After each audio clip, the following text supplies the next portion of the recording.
I bought William's 19th year for $10,000. Back then, he was clumsy and inexperienced, but in bed, he did whatever I wanted. I had my fun with him and tossed him aside just as easily.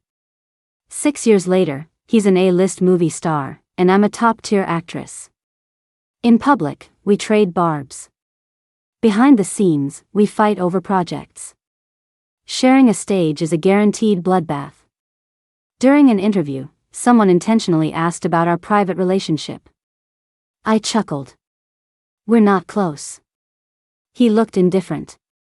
I don't know her. The interview room went silent for a beat.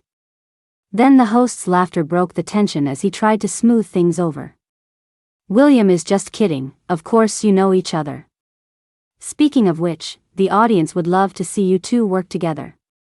Have you ever considered starring in a movie with each other? Almost in unison, we both said, no. The interview ended on a slightly awkward note. William and I stood up at the same time. He went west, I went east, neither of us looking back. My agent, Susan, rushed over. I can't believe the organizers, she said. They know you two have bad blood, and they still put you in the same interview. They're just trying to stir up trouble. She handed me my phone as we got into the SUV inside. Who knows what kind of clips people are going to make out of this? Then again, it's not like your feud is a secret. I gave a distracted half-heartedly scrolling through my phone. The interview video had just been posted, and Williams and my names were already trending. I browsed for a second. The fans were already at each other's throats. Just as I was about to lock my screen, my hand froze. My finger hovered over one particular comment. I bet you anything they've slept together. Susan suddenly tapped me on the shoulder. What are you looking at so intently? We're here. I put my phone away and smiled. Nothing. The interview ran late, and there weren't many hotels nearby. I wasn't particularly surprised to run into William. It wasn't the first time. You always run into the people you're trying to avoid. William was leaning against the wall, one leg casually propped up. When he saw me, he slowly lifted his gaze for a fraction of a second before looking away again. I pretended not to see him, turned, and opened my door. The moment my lock clicked, I heard the same sound from across the hall. My phone was still on the same page. There were a few new replies under the comment. The arguments were getting heated. But one reply stood out. Has anyone else noticed how William's eyes always seem to linger on Annie's lips for a little too long? An idea flickered in my mind. I thought back to the look William had given me earlier. I subconsciously raised a hand to my lips, then thought it was ridiculous. What was even more ridiculous was that they were right. I had slept with William. More than once. When I first met William, he was broke and desperate, humiliating himself trying to borrow money for his mother's medical bills. I wasn't interested in his problems. I just thought there was something beautiful about the way he'd lower his eyes, trying to hide his pain. I asked him how much money he still needed. 10,000, he said. Truthfully, I was just an unknown actress back then and didn't have much money myself. But as it happened, I had exactly $10,000. That night, he came to my room. He had just showered. Strands of his damp hair hung softly on his forehead, and he smelled like my gardenia body wash. I found it amusing. I circled him, studying him until his face flushed red and he didn't know where to put his hands. Only then did I utter a single word. Undress. He hesitated for a moment, lips pressed tight, then raised his hands to unbutton his shirt. One button, then another. His shirt fell open, revealing lean, tight muscles and the clean lines of his abs disappearing into his pants. He looked thin, but he had everything where it counted. His eyelashes fluttered. Do I need to take off more? What do you think? William closed his eyes, his fingers moving to his waist. Can we turn off the lights? I chuckled and turned away. Behind me, there was the soft click of a belt buckle, followed by a rustle of fabric. He spoke again, his voice now steady. Okay. This wasn't a healthy relationship. I knew that perfectly well. It was taboo, fraught with risk, and destined from the start for a messy ending. But I did it anyway. The rented room was small and dark, and the cheap wooden bed creaked with every movement, as if it were about to fall apart. I guided him, teaching him to touch me, to move with me, leading him from clumsy to confident. He was a fast learner and soon became more than I could handle. In the heat of the moment, I couldn't help but bite his lip. He pulled back slightly, his eyes half-lidded as he looked down at me. "You wanted this. Don't run away." That's when I knew. He wasn't nearly as obedient as he seemed. Today, 6 years later, William is a hotshot movie star. He no longer has to bow and scrape for a measly 10 grand. It's an ugly past. It's only natural that he hates me. My new show was a hit, and we were at the wrap party. I joined the others in raising a glass to the director, offering toasts. I owed Director Lucas everything. He was the one who saw something in me and helped me climb from a bit part with a few lines to where I am today. I was incredibly grateful. After a few rounds of drinks, Director Lucas suddenly called me over. "Annie, you work too hard. You have a few days off before your next shoot starts. You should relax, and maybe get to know the cast of your next film. Don't be such a loner." I smiled, raised my glass, and readily agreed. Director Lucas is in his 60s and basically treats me like a granddaughter. He's always worrying about me. I was used to it by now. I made a mental note to schedule a get-together with the new cast to get it over with. But then Director Lucas changed the subject. "Oh, right, I haven't told you yet. We've recast the male lead. You two should meet." For some reason, my heart skipped a beat. I subconsciously tightened my grip on my glass. But Director Lucas didn't elaborate. He scrolled through his phone and said happily, "What a coincidence, he's here for a dinner tonight too. I'll call him over to have a drink with you." If I remembered correctly, there were only 2 film crews having dinner here tonight.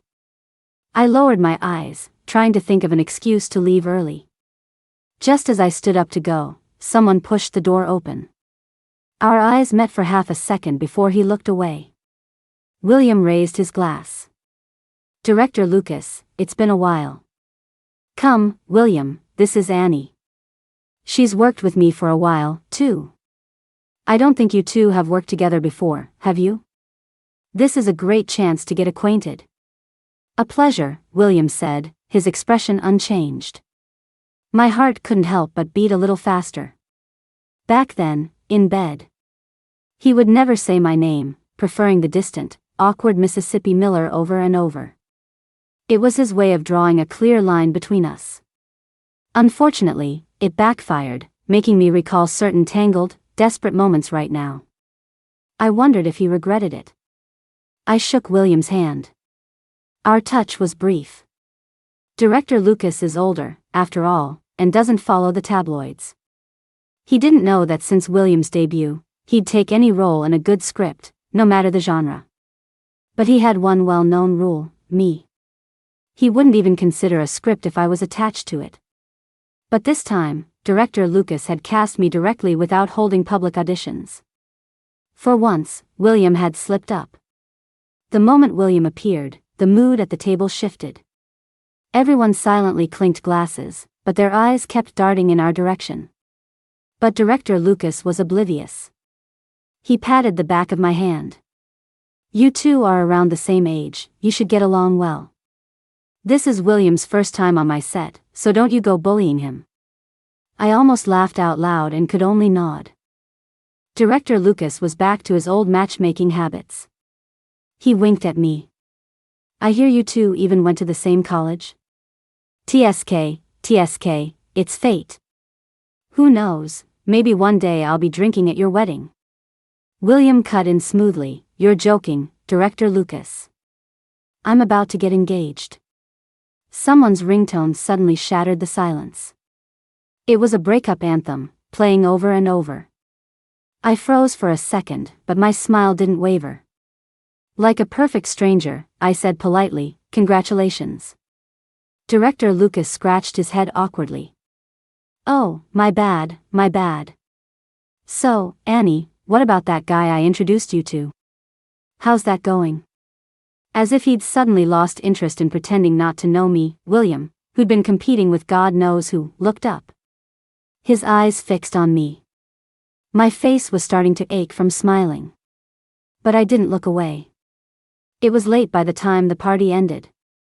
My new assistant wasn't the sharpest and hadn't called a car for me ahead of time. I leaned against the doorway, waiting. The night was layered in darkness, and my thoughts were just as tangled. My assistant didn't show up, but a Maybach did. "Get in." William didn't look at me, adding, "It's on my way. No one else is in here. Director Lucas asked me to give you a ride so he wouldn't worry." I raised an eyebrow. I didn't say I wouldn't. His lips tightened, and he didn't say another word. The car's headlights cut through the darkness as we drove smoothly forward. I looked down and texted my assistant, telling her not to bother coming. My assistant sent a frantic reply. "Boss, who is it? Who is this evil person trying to steal my job with benefits?" I replied, "William." My assistant was silent for a long moment, then sent back a sticker of a character spitting up blood and dying. I let out a soft laugh. William suddenly broke the silence. "Is that the guy Director Lucas introduced you to?" "What?" I asked instinctively, then realized he was asking about the person I was texting. "Nothing," he said quickly. The car fell silent again. I found it amusing. "William, if you keep this up, I might think you're still hung up on me." "That wouldn't be good, would it?" He slammed on the brakes. One hand on the steering wheel, he turned to look at me. I only just noticed that he had changed his shirt before picking me up. It was a semi-sheer silk material, with the collar unbuttoned low. I subtly dragged my eyes away from his neckline. Suddenly, the car felt a little stuffy. 6 years had sharpened the contours of William's face, but his eyes were even colder than before. His youthful innocence was gone. Now, all that was left was a bitter edge. "Annie," he began, his tone somewhere between mocking and serious. "What if I said I am?" He leaned in, his body slowly filling my vision. His gaze fell on my lips for 2 seconds, then moved away. "What if I said I still can't forget you? That I think about you day and night, that I want to drag you back and torment you until you agree to love me? What would you do then, Annie?" I stared at him. I had the vicious urge to throw the question right back at him. If I grabbed his neck and kissed him right now, what would his expression be? The atmosphere was frozen. A few seconds later. Click. With a soft sound, my seatbelt unfastened. William sat back up, his face impassive. "Get out." I looked out the window and saw we were at the hotel I was staying at. Before I closed the car door, William's emotionless voice drifted on the night wind. "It was just a joke. I hope you don't mind, Mississippi Miller." The early autumn night was already getting chilly. I pulled my shawl tighter around my shoulders and said, "Happy engagement." They told me to relax, but the last few days had been anything but. Photo shoots, recording promo material, press junkets. The work was endless and tedious, but I managed it well enough. The only thing was, I kept seeing William. He would show up at all sorts of events for all sorts of reasons. It got to the point where, when I finally went home and didn't see him, I actually felt a little strange. Whatever. We both had shows airing, so it was inevitable we'd cross paths during the promotional period. After a day of rest, I flew to North City to film a variety show. The show's concept was on-screen couples. It invited the male and female leads of currently popular shows to act as a couple for a day, giving fans the happy ending they always wanted. When I saw William there, I wasn't even surprised anymore. He reached out his hand, offering a polite and courteous greeting. "We meet again, Mississippi Miller." What a coincidence. Evan, my co-star from my current show and my boyfriend for a day, stepped up from my side. He intercepted William's handshake with his own. "I didn't realize you and Annie were friends." "A pleasure. Thanks for looking after my girlfriend." William smiled, his fingers tightening inch by inch. "Not at all. It's my duty." "But Mr. Miller, filming hasn't even started, and you're already in character." In front of everyone, they exchanged pleasantries, acting like old friends, but neither of them let go of the other's hand. I waited and waited, finally reminding them. "Evan, filming is about to start." Evan pulled his hand back, hid it behind him, and took my hand with his other one, smiling at me. "Whatever you say, Annie. Let's go." I didn't hear any footsteps behind us. But a certain gaze felt like it was burning into my back. Once we turned the corner, out of that person's line of sight. I asked, "Does it hurt?" Evan paused, his voice immediately taking on a wounded tone. "Annie, you don't feel sorry for me at all." I didn't know whether to laugh or cry. "I warned you beforehand. I said if you took this show, there might be some trouble." "You didn't say it would be this much trouble," Evan grumbled, shaking his hand. "He's got a death grip." In the short walk, Evan sighed with every step. "I hear it's all downhill for a man after 25. It's true. TSK, strong grip, petty mind. Annie, what am I going to do in a few years?" I pretended not to hear him. Just before we entered the studio, Evan suddenly stopped me.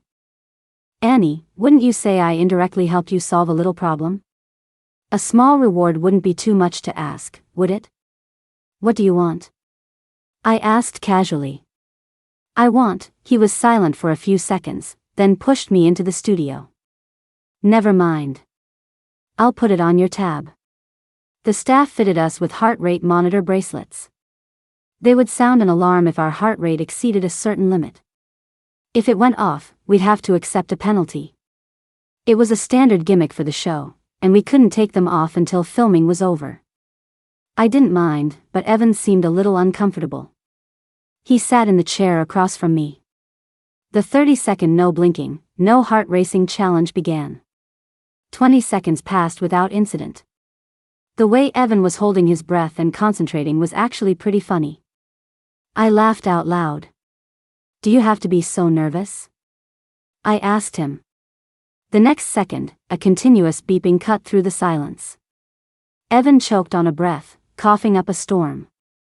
He gasped out between coughs. "Annie, don't laugh at a time like this." I blinked innocently. Evan drew a penalty card from the host, his face scrunching up like a bitter melon. "Eat a whole lemon raw and then sing a full song? Is one of my anti-fans working on this show?" "I'll go with you," I said. He waved his hand. "No need, Annie. You just wait here for me. I'll be right back." Next to us, William and Jenna's team had already passed the challenge. Jenna went over to the whiteboard to prepare for the next segment. Only William and I were left standing side by side in the waiting area. He suddenly spoke. "It's him?" It took me a few seconds to realize he was still asking about the guy director Lucas had introduced me to. I looked at him, confused. "Why? Do you care?" William crossed his arms and leaned back, sneering. "He's too young." "What? If it were me, I wouldn't have left you here alone." I understood what he meant. There were no cameras in the waiting area. He went on, full of self-righteousness.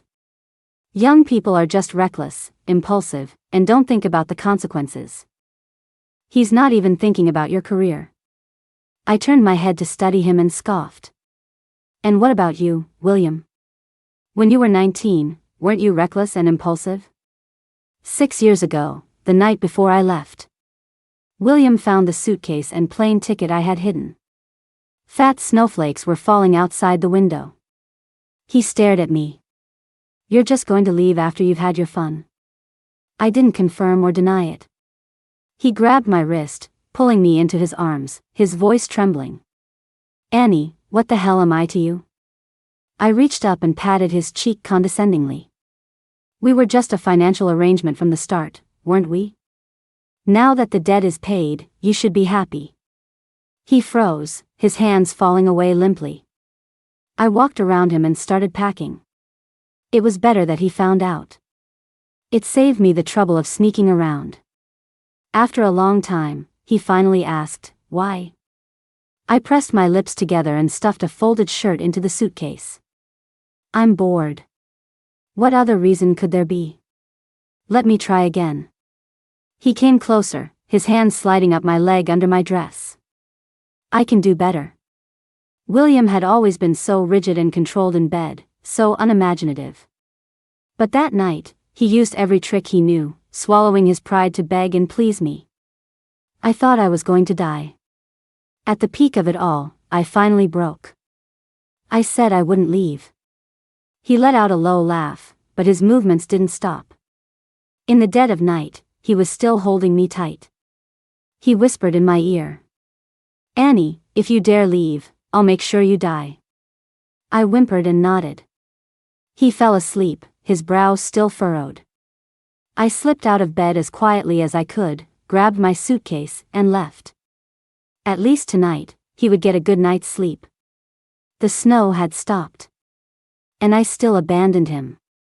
As evening fell, the recording was nearing its end. The host brought out a box of cards. Truth or dare. Cliché, but effective. The atmosphere in the studio quickly heated up. Evan, sitting beside me, lowered his voice. "Annie, if you draw something you don't want to do, I'll drink for you." I smiled. "No need, I can hold my liquor." The spinner went around and stopped. William casually flipped over a card. "Have you ever had feelings for someone else here?" The host seized the moment, grabbing the mic to stir things up. His eyes darted between William and Jenna. "Yes," William said coolly. "We're about to get engaged. I love her very much." In their show, the finale had their characters planning their engagement. What he said was technically flawless. But I couldn't shake the feeling that the look he gave me just before he spoke had a hidden meaning. The spinner started again, landing in my direction. I hesitated for a moment, then flipped over a dare card. It had only 3 words written on it. Fake out kiss. Evan leaned over to look. The beeping from his bracelet started up again. He covered it awkwardly. Young people just have fast heart rates, huh? The camera was directly in front of us. I placed one hand on the table and leaned towards Evan. He sat there, stiff as a board, barely moving. The distance between us shrank. Our lips were a hair's breadth apart. Evan flinched, as if he wanted to say something. Suddenly, a hand shot out between us, separating me from Evan. Evan almost kissed his hand and frantically wiped his mouth. William, what are you doing?" William ignored him, grabbed my arm, and pulled me away. Outside the studio, he pushed me into an empty room. The door lock clicked shut. I leaned against the wall, calmly watching him. "What? Engagement's off?" William closed his eyes. "Annie, is it fun messing with me?" His voice was heavy as he spoke each word slowly. "Watching me scheme and plot for you, watching me slowly lose my mind, is that fun for you?" I didn't answer. He didn't need my answer. William let out a self-deprecating laugh and muttered, "I really hate you." The next second, a suffocating kiss crashed down on me. We hadn't taken off the bracelets. The alarm was now deafening. But he didn't care, plundering my breath, inch by inch. He kissed me with a fierce, possessive hunger. As if trying to fill the void of more than 2,000 missing days and nights. I could barely stand. I could only clutch his shirt for support. After a long time, he let me go, his voice hoarse. "What are we now?" I squinted, trying to catch my breath. "Colleagues." He sneered. "So now I'm not even a bed warmer?" I looked him up and down, from his broad shoulders to his narrow waist, and said sincerely, "You can be, if you want." He scoffed. "Be your boy toy, and then get abandoned by you again? So, it was no if he did, and no if he didn't. He really was impossible to please. William stared at me, the storm of emotions inside him gradually calming, as if there were no waves left to stir. He suddenly gave a faint smile. I've hated you for 6 years, Annie. I thought I'd live the rest of my life like this, not quite human, not quite a ghost. But today, I think I've finally let it go. This is it. I won't debase myself for you ever again. Never. He walked to the door and stood there for a long time before speaking again. Would it have killed you to ask me to stay? Just once? The door slammed shut, leaving the room in dead silence. In the empty space, all I could hear was my own heartbeat. Loud, heavy, deafening. I leaned against the wall and slid to the floor, completely drained. A familiar yet strange emotion surged through my chest, overlapping with the feeling I had when I first met William. 6 years ago, I was the one who lied to him. I said I had plenty of money. That I was going to throw it away to buy his 19th year. But the truth was, I couldn't come up with $10,000 either. 2 months before I met William, my mother died in her hospital bed. I didn't shed a single tear as I numbly handled the arrangements. From that day on, it was as if emotions had left me. Only on a film set, living someone else's life, could I feel joy and sorrow, laugh freely, or cry my heart out. I was slowly starting to make a name for myself in the industry, landing more significant supporting roles. That was when my biological father found me. He said his precious daughter was dying to get into showbiz. I had seen her before. Her name was Haley. When my mother was critically ill, I took a leave of absence from school, working day and night, taking any gig I could find. I would do anything for money. But it was never enough for the medical bills. Never enough. I knelt at my father's door, banging my head on the ground, begging him to lend me some money, promising I would pay him back. That was when Haley walked out, holding his hand. She was wearing an expensive, beautiful dress, looking utterly innocent. "Daddy, who is she?" My father covered her eyes and said, "She's trash. Don't look." The mountain of medical debt crushing me was less than what he'd spend on a handbag for his mistress. But he wouldn't spare me a single penny. Later, I went back a few more times but never saw my father again. But I did see Haley playing nearby. She went home and came back with her allowance, stuffing it into my hand. "Is this enough, miss? If it's not, I'll try to think of something else." I wiped my tears and choked out a thank you. She helped me a lot.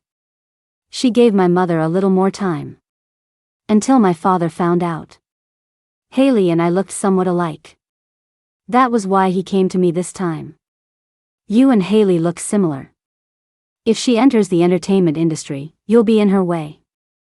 Lee contemptuously pushed a check across the table. "I'll give you a sum of money, as long as you quit showbiz. You know how hard this path is without connections or resources. Why bother?" When I didn't say anything, he softened his tone. "Your mother raised you all by herself. It wasn't easy. Consider this money my way of paying you both back." I scoffed and threw the check in his face. "You know it wasn't easy for her. When she was on her deathbed, barely breathing, she told me not to resent you. Where were you then? When I needed that money the most, he treated me like an ant, casting me aside like garbage. Who was this pathetic show of charity for now?" Lee's face turned ugly. He smashed his teacup and told me to get out. He wasn't wrong. In this industry, without connections or resources, it's almost impossible to get anywhere. With him actively suppressing me, it was even harder to break through. But I refused to give up. I charged forward blindly, hitting wall after wall, until I was battered and broken. At my lowest point, I met William. He looked even more miserable than I did, just like me a few months prior. Kowtowing to people, being chased away, being cursed at to his face. I thought of my mother, and I thought of myself, abandoning all dignity to kneel before Lee. I asked him how much money he still needed. For William, I sold my own dream. He owed me a little happiness, I thought. It was only fair. I went to see Lee. His gaze was even more piercing than the last time. I said I wanted 10,000. He generously wrote a check and handed it to me. I signed the contract, the check light in my hand. So this was the price of my dream. Then he said, in 6 months, Haley is going abroad to study acting. You should go with her. I asked, what do you mean? He said, you're sisters, after all. Haley is spoiled and gets into trouble. You can go with her and keep an eye on her. I understood. Haley and I had similar faces. Here in the country, Lee could still clean up her messes. But abroad, it was a different story. If Haley got into real trouble, I could be her perfect scapegoat. I clasped my hands and leaned back. 10,000 for a convenient puppet? You won't find a better deal than that. He narrowed his eyes. Then what do you want? Name your price. I said, give me back the company shares that should have been my mother's. He refused without a second thought. Not a chance. I laughed coldly. Do you really think you covered your tracks that well? His expression changed. I leaned closer and continued. Did you ever consider that when you tricked my mother into signing the contract to give up her shares, I was there? Lee stared at me intently. I didn't back down, meeting his gaze head on. When Mom was alive, she told me to behave, not to make things too ugly with you. But she's dead now. You must have breathed a sigh of relief when she died, right? Well, I'm telling you, Lee, you celebrated too soon. At some point, the control of the conversation had shifted to me. He finally compromised. 6 months later, Haley and I went abroad together. A year later, Haley had a change of heart and switched to finance. She destroyed the contract for me, and the clause forbidding me from acting was nullified. 4 years later, I returned to the country. Haley went to study business management, while I picked up my career and started acting again. Another year passed, and director Lucas discovered me, helping me climb from an unknown extra to a leading lady. Lee had planned for everything. He saw my talent and knew that if Haley also entered the industry, she would be overshadowed by me. But he miscalculated one crucial thing. The daughter he had spoiled for over 20 years. Haley was on my side. After returning to the country, with my secret help, Haley systematically took over his shares and then put him in the hospital. On the day of her victory, she sent me a text, "Sister, pick a good day. Let's go see him off together." I went as promised and saw Lee again. He no longer had the confident air he'd had 6 years ago. His past indulgences had all caught up to him. Lying in the hospital bed in his 50s, he looked decrepit. He saw me at the door. I smiled at him, but he didn't appreciate it. In fact, he looked terrified. Perhaps when a man is about to die, he naturally feels fear for the wicked things he's done. He trembled, his bony hand clutching Haley's sleeve. "Haley, quick, get her out of here." Haley shook him off, came over, and linked her arm with mine, chiding. "Dad, my sister came all this way to pay her last respects. Why are you being so ungrateful?" "Haley, what did you just say?" Lee looked at her in disbelief. You two are in this together? You both want me dead?" His gaze darted between us, gradually filling with despair. He finally understood. From the very beginning, no one was on his side. Looking at him now, I felt surprisingly calm. Once, when I craved a father's love the most, I used to secretly follow them, watching him buy Haley ice cream. I couldn't understand why he was so good to Haley but hated me so viscerally, even though we were both his daughters. Later, I understood. He hated his own past, when he was poor and looked down upon. So, he hated me and my mother, the witnesses to that time, just as much. It was pathetic. In the end, he couldn't even stand the man he used to be. After getting to know Haley, I learned that her life wasn't great either. Lee was gentle and polite in public, cultivating the image of a doting father. But at home, he was a moody tyrant, taking out all his frustrations on Haley and her mother. He thought Haley would only remember the sweet treats after the slaps, but what she remembered were the bruises on her mother's body. She looked coldly at the man curled up on the hospital bed. "What should we do, sis? Just finish him off? Let's keep him breathing. Don't let him die, but don't let him be comfortable either." The fear on Lee's face intensified. He was old now, having long lost his former power and authority. He was shaking like a leaf, and in his struggle, he fell off the bed. He groveled before me without any dignity, tears streaming down his face. "Annie, Daddy was wrong, I was really wrong. I'm begging you, don't do this to me." I crouched down and watched him with amusement for a while. He saw my expression and gave a fawning smile. "Annie, you remember, don't you? I used to be so good to you. I bought you candy, I cut him off. So. Sigh, I really want to let you go." I dragged out my words lazily. "But if I let you go, who will let my mother and Haley's mother go?" The flicker of hope in his eyes was instantly extinguished. I patted his shoulder and sighed. "So, you see, this is for everyone's sake. Just wait peacefully for death, dear father." I turned and left. Haley ran after me and gave me a hug, smiling sweetly. "From now on, sis, I'll be your backing in the industry." After that unpleasant parting, William disappeared. It turned out that when he wasn't actively creating opportunities to see me, our paths barely crossed at all. I went on with my life, my work. But my heart felt like it had a hole in it, and the snow from 6 years ago was still falling inside. Back then, when I left William, I never planned on seeing him again. When I make a decision, I don't let emotions factor in. When I weigh my goals, I always put hate before love. I couldn't stand to see Lee living comfortably. I wanted to take back what my mother deserved, and I wanted to reclaim my dream. So, I chose to walk away and get my revenge. It might hurt at first, but if you just endure it, it passes. You get used to losing people. That's just how it is.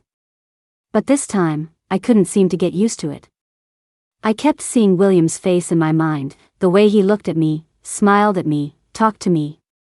He said he hated me. During the costume photo shoot, I saw William briefly.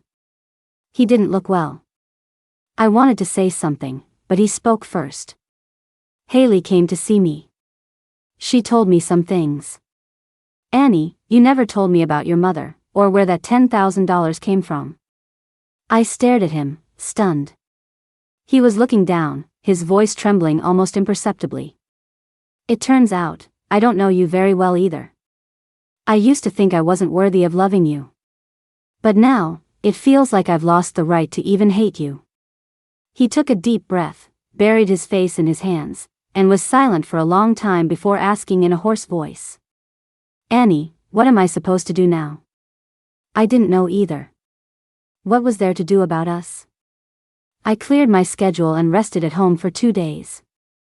I tried to sort out the mess of my emotions. I failed. Evan asked me to go for a night run. I thought about it and decided I needed to clear the air with him. The night wind blew against our faces as we jogged in silence for a few laps. As we neared my place, he stopped. He asked, "That reward I mentioned the other day, is the offer still good?" I nodded. He said, "Originally, the reward I wanted was for you to be my girlfriend, for more than just a day. But I guess that's not going to happen." I pressed my lips together, unsure of what to say. Evan gave a bitter smile. "Annie, that day, if you had shown even a hint of reluctance, would have chased after you and fought for you. But you didn't. I knew then that I didn't have a chance." "I'm sorry, Evan," I said. He shook his head. "I want to change my reward to a hug. Is that okay?" Under the streetlight, he gently hugged me. This time, there was no bracelet, but I could still hear his heartbeat, fast and strong. He let me go, a relieved smile on his face, and waved goodbye. I walked home alone. I thought about that day, about the kiss with William, about the emotion that had nearly overflowed from my chest. It hadn't appeared with Evan. So, this is what liking someone feels like. Haley once said I was slow to perceive my own emotions. My first reaction to any feeling is to suppress it. I understand desire. It's like picking a flower in full bloom. In William's 19th year, I plucked him, possessed him. But I don't understand love. I don't know how to enter a lasting relationship, or if I should even try. I walked on with my head down, until a figure blocked the light from the street lamp ahead. It was William. He was standing at my doorstep. He had been watching me and Evan talking and hugging under the streetlight. I don't know for how long. He asked, "Did you say yes to him?" I said, "Evan's a good guy. He's handsome, charming, and knows how to make people happy." William suddenly grabbed my hand and pressed it to his chest. His heartbeat thudded against my palm. "I'm better at it than he is," he said. I looked up. William's eyes were red. "I take it back. I'll be your boy toy again. I don't care. Don't choose him. Choose me." He looked at me, then turned away in shame. "Forget it. It's not like you want me anyway." In the dim light, he stumbled away, looking like he was about to fall apart. "Don't go," I heard myself say. "William, don't go."